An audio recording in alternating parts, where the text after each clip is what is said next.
One of the big ideas put forward by some virtue ethicists is that if you're a virtuous person, then by default, the life you live is going to be a life well lived. Another is that if you're not virtuous, it's impossible for you to say you've lived your life well. So, if you're a virtuous person, you'll actually be able to achieve this state of happiness or flourishing they call eudaimonia. Put simply, they just say, we need virtue to be happy. So if it's so important, firstly, what specifically does it mean to be virtuous? And how in a few minutes can you learn how to become virtuous? In his book, A Short Treatise on the Great Virtues, Comte-Sponville argues that politeness might be one of the most important building blocks for living a virtuous life. So, if politeness is one of the most important building blocks for behaving virtuously, we should probably take a look at it. And it's a really interesting argument. On the back of his book, he literally puts politeness at the top of his list of virtues. So, we'll look at two very polite characters, Hans Landa from Inglourious Bastards, Bingo! How fun! and Paddington Bear, Good evening. and figure out if and how being more polite can make us more virtuous and therefore improve our quality of life. Virtue ethics is one of the three main approaches within philosophy that tries to answer the questions, what should I do and how should I live my life? The field of philosophy that tackles these questions is called normative ethics. So virtue ethics is arguably one of the oldest ethical theories recorded and has seeped its way into a lot of different religious cultures that persist today, despite the fact that you don't need to be religious to be a virtue ethicist. So the idea behind virtue ethics is that if you can cultivate this list of virtues into your character to the point that they're entirely embedded into who you are, then you become the kind of person that can be relied upon to do the right thing. And when I say do the right thing, I don't mean it in the benign sense of if you see someone stealing, you go and tell your mum. Virtue ethics is an all-encompassing theory that accounts for everything we decide to do. And it also has something to say about what kind of thoughts and emotions should be going on beneath the surface while we act. A key point within the theory being that if you can become a virtuous person and reliably do the right thing, your life will noticeably improve. The project of living a life of virtue sets a person down this path to achieve a state of flourishing or happiness known as eudaimonia. And for a lot of virtue ethicists, it's central to the theory that we should actually develop the virtues precisely because they will give us this special kind of happiness and make our life well lived. I'm going to make a separate video that's a lot more detailed on virtue ethics as a theory, but for now, whether you're a virtue ethicist or not, just note that any and all ethical theories have to account for the virtues in one way or another. And whether you're a virtue ethicist or not, the virtues themselves are something you should want to have, given that at least on a micro level, they assist in reliably making the right decisions as you go about your day-to-day, and on a broader level, they'll fundamentally shape your life into one that is much, much better. Here's Aristotle's list of what the virtues are. I've just ripped it from the Virtue Ethics Wiki. There's courage, temperance, liberality, magnificence, magnanimity, proper ambition, patience, truthfulness, wittiness, friendliness, modesty, and righteous indignation. Now, this list was written over 2,000 years ago, and there have been a lot of alternative virtue lists proposed.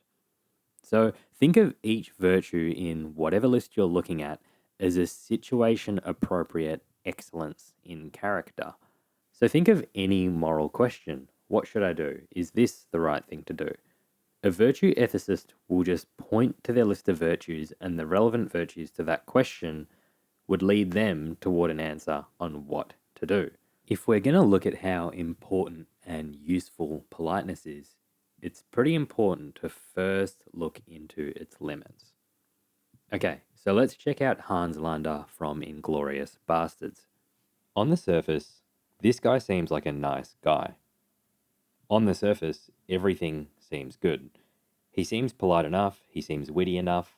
Despite this being the case, you wouldn't be any more clued in on how virtuous he was. Despite his politeness at the dinner table, you don't know if this is a virtuous person that will reliably do the right thing. And even as the audience, we see that this character Hans Landa, in his alternate universe, sets up Hitler's assassination, possibly ending World War II. But because he did this good act, would we say he's a virtuous or good person? No, obviously not. Virtue isn't all about appearances. It's not just about stumbling into doing the right thing. Let's go back to Aristotle's list. The first virtue is courage. Imagine you're someone hiding Jews in Nazi occupied France. That's a pretty courageous or virtuous thing to do, at least for now. Let's talk about what's going on below the surface. So, to be virtuous, you have to do the right actions and also have the right internal state. These 2 points are massive. Your thoughts and emotions have to be appropriate to the actions you take, and there can't be a conflict between what you're actually doing and how you're thinking or feeling internally.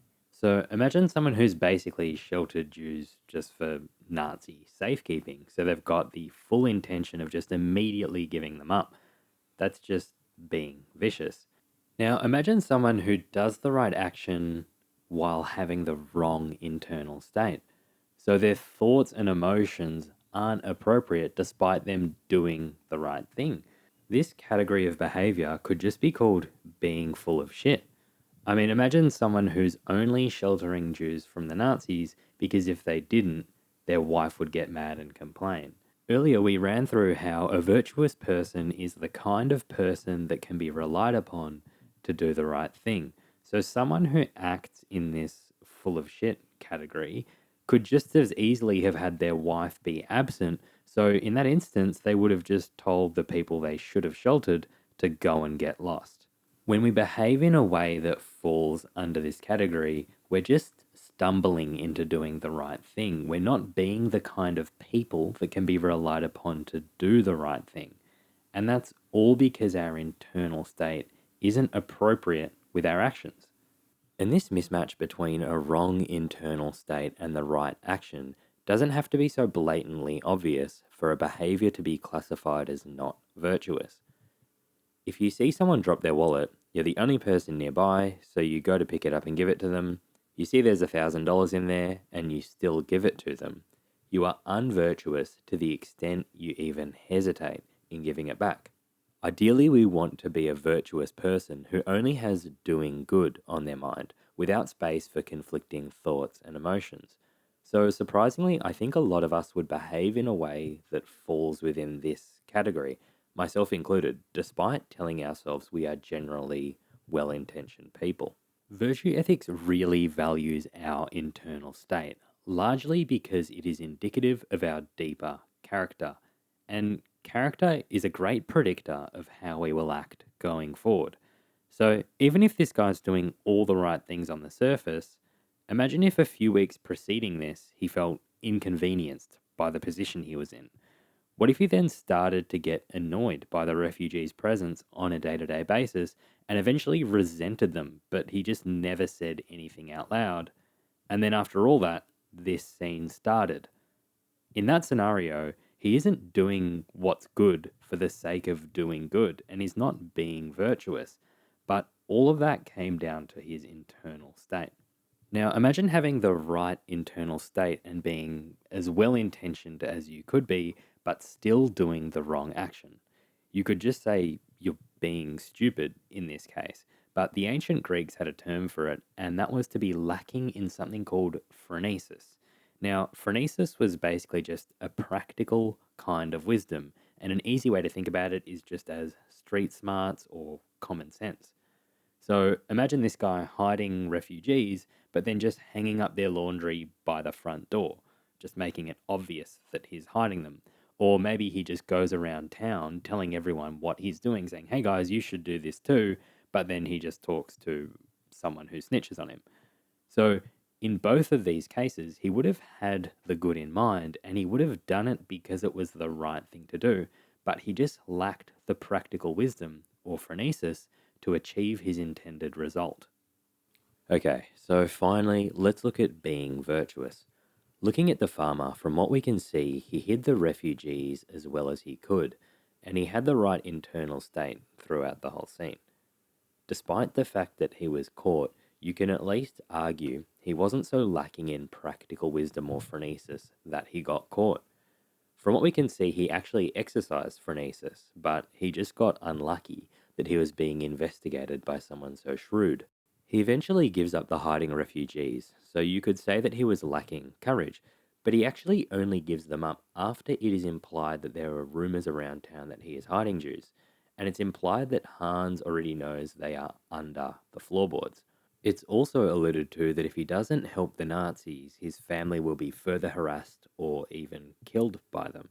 So at this point, you could say denial wouldn't even be courageous. It would just be rash and foolish. Therefore, denial and further resistance wouldn't be virtuous. And when the farmer does finally give the refugees up, he says their location is under the floors beside the wall, despite some being directly underneath him, which is quite a distance away from where he points. This misdirection actually allows one of the main characters, Shoshana, to escape. So at this point, his actions are absolutely excusable, and his defiance until the end is even commendable. But going even further, it's evident that he feels so much remorse and guilt for giving them up that he starts openly crying. And this is an appropriate emotion to feel alongside his actions. So, pretty counterintuitively, you could make the case that he is turning in the sheltered refugees virtuously. And that's from his courage throughout the scene, and then when all hope is lost and his hand is forced, in handing them over, he feels the appropriate negative thoughts and emotions. So, from what we can see, despite an unfortunate scenario, he does the right action and his internal state remains correct, making his behavior overall pretty virtuous. So, to take a step back and look at the four different categories of behavior in respect to virtue, let's hone in on having the right internal state. An extremely important takeaway is that when we're talking about having the right internal state, there's a requirement to have one, the appropriate thoughts and emotions, while two, also genuinely intending to do what's right or to do good. So you could call this acting with the good in mind. Looking at the examples we've gone through, you can unvirtuously shelter Jews in Nazi-occupied France, and you can also be virtuous while snitching on them. It's very case by case. So when it comes to the virtues, how things appear on the surface is almost irrelevant. It's all about intentions. But in the realm of the virtues, politeness is very much about surface level behaviors. And ACS describes politeness as the appearance of virtue and breaks down a few sets of behaviors that fall under politeness as not swearing, not interrupting people, not stealing, and not lying. So, despite being superficial, it is a behavior set that correlates with things we tend to value. But you can be polite while acting without the good in mind. You can be polite and act within any of these four categories we've gone through. So, in fact, you can be polite while sheltering Jews for the wrong reason, or you can be polite while committing murder. Nobody embodies this discrepancy between politeness and virtue than Hans Landa. Going back to what being virtuous is and what the specific virtues must be, the exercise and implementation of a specific virtue, like courage, reliably leads us to the right action, and it leads us down the path of a life well lived. So, a character like Hans Landa is a pretty good example that the unwavering exercise of politeness does not reliably or necessarily lead us to the right actions being taken. So, that excludes it from being a virtue. All that being said, if being polite isn't a virtue, you might ask, why does ACS argue that it's the most important building block for living an ethical life? And that's where we can learn from Paddington. Paddington Bear is a perfect example of someone who is virtuous and polite. Here goes Paddington. Manners. Good morning. How would you like to start a gardening club? More than anything, here's an extremely clear example of the value of politeness in virtue ethics and how it solves a problem that arises when we try to figure out how we can become more virtuous. Let's look at two circularity problems within virtue ethics. They're two fairly similar issues, and politeness helps us answer one of them. The first problem I'm going to flag is very well known within virtue ethics. ACS raises a separate problem which stems from this, which is why I'll quickly cover it first. Some people argue that there's a bit of a hole in what virtue ethics has to say about how we should act. Remember how virtue ethics falls under this field of philosophy called normative ethics that sets out to answer the questions, what should I do or how should I act? Well, in virtue ethics, very often the answer to these questions is do as a virtuous person would. Quite a bit of what virtue ethics has to say about what we should do is to essentially copy or mimic what a virtuous person would do. Aristotle used to say, do as Socrates would, because he saw Socrates as a virtuous man, or we could just say, do as Paddington would. But if that's actually what the virtue ethicist has to say about how we should act, then how would the virtuous person know what the right action is to do if they have no higher benchmark to act on? How does Paddington know what to do? And what criteria do we have to say if someone is virtuous? Meaning, how do we know someone is virtuous enough for us to base our actions off of them? So if someone asks a virtue ethicist, what should I do? This whole circularity problem just highlights that an answer which only says, do as a virtuous person would, isn't very instructive or useful on its own. Stepping away from this well-known circularity problem, there's another circularity problem that ACS brings up when he talks about living a life in line with virtue ethics and cultivating the virtues on a daily basis. That problem is, how do I do something that I don't know how to do? Aristotle holds the benchmark for being virtuous as extremely high, and he'd say that most of us don't even know what the virtuous thing is to do quite a bit of the time. But let's say you want to be virtuous. How do you be virtuous if you don't know how to be virtuous? And Aristotle says, for the things we have to learn before we can do them, we learn by doing them. And that's the kind of statement that someone only makes if they have an IQ of either 200 or 20, and no one in between. But all he's saying is practice. If you don't know how to be virtuous, just practice. The virtues for him are something where you learn by doing. Similar to riding a bike, ingraining the virtues into your character takes practice, failure alongside small successes and time. Before you know how to ride a bike, if you asked someone, how do I ride a bike? And their answer was, do what someone who knows how to ride a bike would do, that would be the least practical advice they could possibly give. You'd want practical advice like hold the handlebars level, start pushing a pedal with one foot on the ground, pick up the speed for balance, and use the handlebars to turn. Something practical so you could actually start riding a bike. You might even want something fairly practical like training wheels, anything to get going. Now, look at politeness. On the back of his book, ACS puts politeness on top of the list of virtues, but in his first chapter, he immediately clears up that it's not a virtue, but he holds that it's extremely important because it's in this practice realm of the virtues. It helps you get going. If you look at the trajectory of a person's moral development, when they're young, they'll really often just do something because it's what they're told to do, or just because, with no deeper justification. A compliance with the normative play of appearances, a compliance with the world and the ways of the world, ACS calls it. As we develop, our morality is no more than a compliance with the moral behaviors and norms of our society that eventually turns into a proper, formed, and more thought out morality as we age. The reason behind our action goes from one doesn't do that to one shouldn't do that. Acting to comply with what is done just because is politeness. And acting because something is the right thing to do and should be done is morality or being virtuous. Politeness precedes morality. And that's a far cry from the whole point of being virtuous. Being virtuous is about acting with the good in mind, doing the right action with the appropriate thoughts and intentions internally. That falls under the scope of morality. Having the good in mind is what's important to a virtue ethicist when we're deliberating over what actions to take. But at a young age or at the early stage of our development of virtues, we can't be expected to have a moral education. There's a lot of immediate takeaways from this, but figuring out which applies to you is going to require a little self reflection.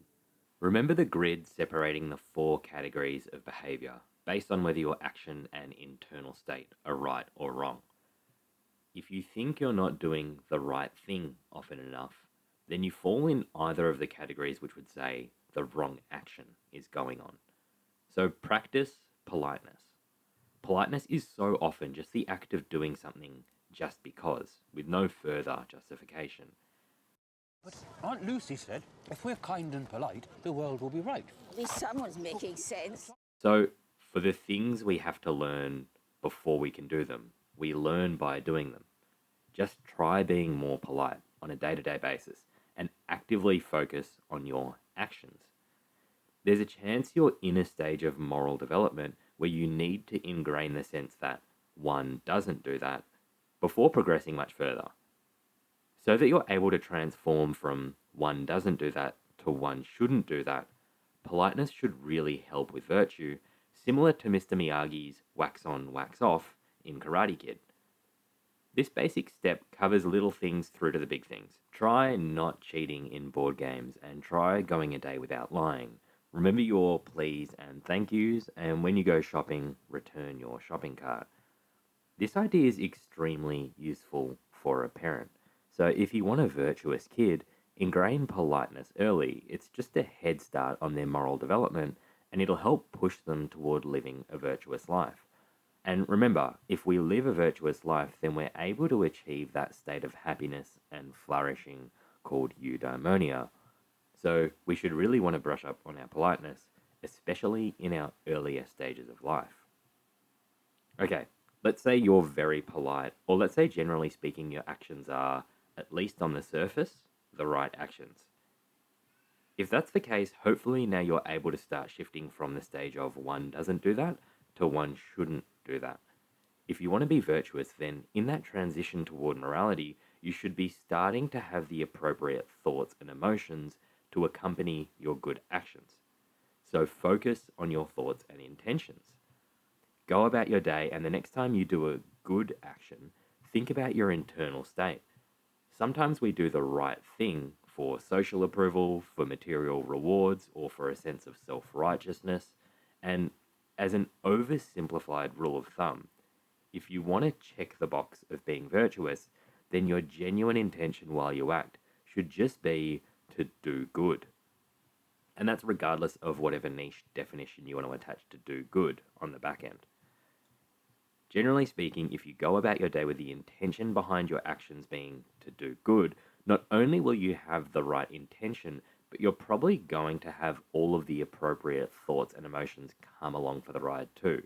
As is the case with a lot of things to do with the virtues, this will improve with consistent practice. So if you're curious, get introspective on your internal state, but the easiest and best takeaway here is to just practice intending to do good on a day-to-day basis. The last takeaway would be for everyone. Some people avoid doing the wrong actions because one doesn't do that, and some of us will avoid doing the wrong actions because one shouldn't do that. On a day-to-day basis, we're probably all a bit of both. So how do we get better? By definition, for a virtue ethicist, you be virtuous by acting in accordance with the virtues. So the takeaway is to practice the virtues. But how do you practice the virtues without knowing which virtues to base your behavior on? Define your virtues. And you don't have to do it yourself. The point of a list of virtues within virtue ethics is that it's a comprehensive and guiding list of behavioral goals which we can look at whenever we wonder how we should act morally. There's a 99% chance you're not in a category that Aristotle would call virtuous. So, especially when we start practice, the best list of virtues is pretty much irrelevant.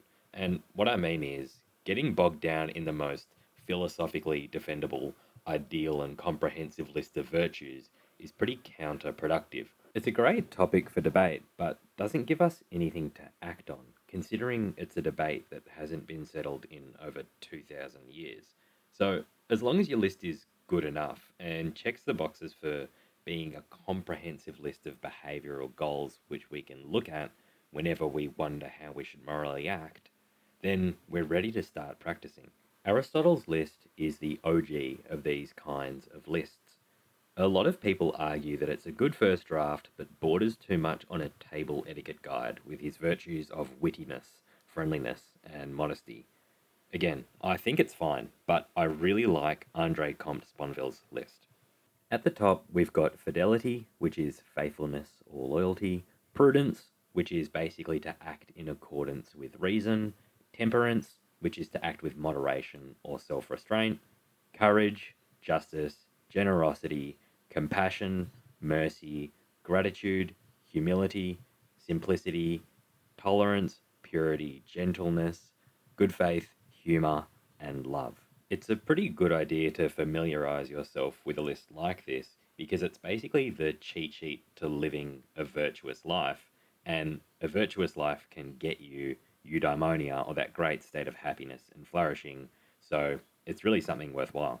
There are also religious and culturally independent lists.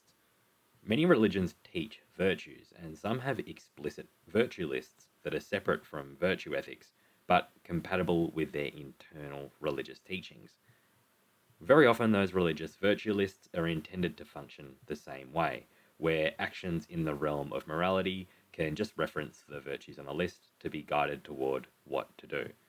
So you've got lists for Confucianism, Stoicism, and Christianity, which I've popped up on the screen just now. As Aristotle says, for the things we have to learn before we can do them, we learn by doing them. Politeness really is the training wheels of virtue ethics, especially early on in our lives. As you've probably seen from the takeaways, the real lesson is to be virtuous, you've got to practice. So go out there, practice being more polite, practice doing good, and practice the virtues. Also, practice liking the video, practice subscribing to the channel for more videos like this, please, and thank you.